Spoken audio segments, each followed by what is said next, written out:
What's up everybody, this is Derek here and welcome to another video on the PUBG Mobile 0.6.0 global beta. In a previous beta video, I alluded to the fact that there is a new feature in the beta called the Armory, and that's what we're going to be exploring more in depth today.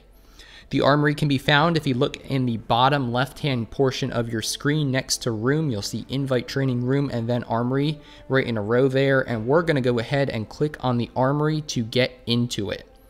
So the Armory is a quick reference guide of sorts for every weapon currently in the game. It's a great way to learn more about the weapons you're using, as well as learn what sort of attachments you can use with each weapon. So you can see here that the weapons are sorted by category. You've got your assault rifles here, your sniper rifles, you've got your shotguns over here, looks like your light machine guns, your pistols, your melee weapons. You can see that every weapon currently in the game is represented. And that means that, unfortunately, the SLR, which should be in this category with the SKS and the Mini and the MK14 and the VSS, is not currently in this patch. So the SLR is a really cool weapon, it's a really good weapon, but unfortunately it looks like we're going to have to wait until 0.7.0 to see that in the game. So you can see here that the weapon is spinning around, you get a cool 360 view of it, and you can see that in the top right portion of the screen, the weapon is ranked based on power, recoil, range, firing speed, and capacity. So for power, range, firing speed, and capacity, higher is better. So basically the higher power is, the more damage the weapon does. The higher the range is, the better the weapon is at long range, how much fall off there is. Firing speed is how quickly you can land follow-up shots. Capacity is capacity of the magazine. The SKS only has 10 round standard capacity, so that is why that's very low. And recoil is the one exception. The higher this bar is, the harder the gun is to control. However, I don't really find that it's super representative of recoil in the game, and you know that because we can go over here and we can look at the AK versus the M16. The M16 has a lot less recoil than the AK. However, in the Armory, they look very similar. Now, if you go down to something like the Groza, which has a ton of recoil, what the heck? It's low. Why is that? That's not the case at all. The Groza is very difficult to control. The AUG, on the other hand, has less recoil and it's ranked more. So I wouldn't put too much faith in recoil. However, the rest of the stat lines look correct.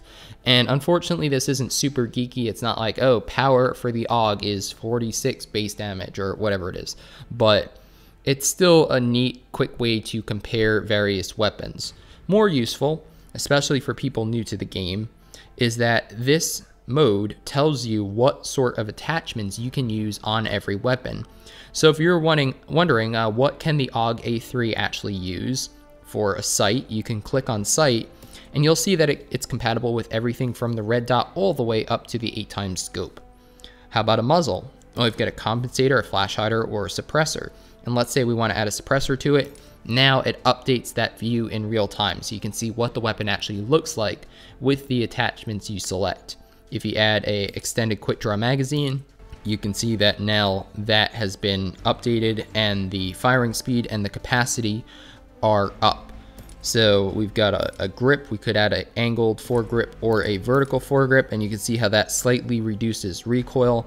A better example of that would be if we went to the SKS. You can see the recoil right now, and we started adding things that reduce it. So we'll add a cheek pad, we'll add a stock, how about a compensator, and a sight for fun. You can see now that the recoil has gone down, that's red. So yellow on top of the white means that something was increased. And for example, if we take an extended quick draw, you can see firing speed and capacity have been increased. Recoil is red, that's because we are taking away from the base stats of the gun. So that's what that means. You can also use this little plus tool to get rid of the annoying stuff. You know, if you don't want to see that and just want to admire the weapon, you can do that and just hit that little X to move out of it. And it's also in free view now, so you can actually adjust it. You can point it any which way, you can change the angle of it, and just have fun with that. So I don't know how many people are going to use that. And then that little button, little circle, is just to reset to the default if you want to clear your configuration instead of manually unequipping everything. Let's say we've got the M249. What can you use on it? Only a sight. That's it. You can't adjust anything else. How about the, let's see, what's a cool gun to check out? The Win94. You can only attach a stop to this because there's no sight. You're stuck using the iron sights on the weapon. So a Kar 98 on the other hand, you have a sight, so you can use up to an 8 times obviously. You've got a muzzle, so you can put a compensator, flash hider, or suppressor on it. And then you've got either the bullet loops or the cheek pad. Bullet loops, of course, will increase your reload speed, while the cheek pad will provide more stability.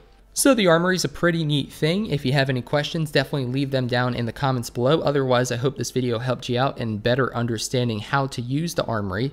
I'm using it mainly to learn about weapons that I generally don't use in the game. So something like the Tommy gun or the Vector, I tend just not to find these, or if I find a Vector, it's without an extended magazine, so I just drop it for something else. But this is a cool way to learn what attachments are compatible with the Vector. Did you know the Vector actually has as many attachment points as an M4? That's pretty crazy. You've got a stock, a tactical stock. That makes sense though. The tactical stock is for the Vector or the M416. So that makes sense. You can only use a vertical foregrip on it. Magazine options are the same. Here's your compensator, flash hider, suppressor for the muzzle. And then your sight, you can use anything up to a 4 times. Probably wouldn't recommend using a 4 times on a Vector, but you can use up to that on the weapon. So if you were wondering, one other thing I'll show you real quick just for fun.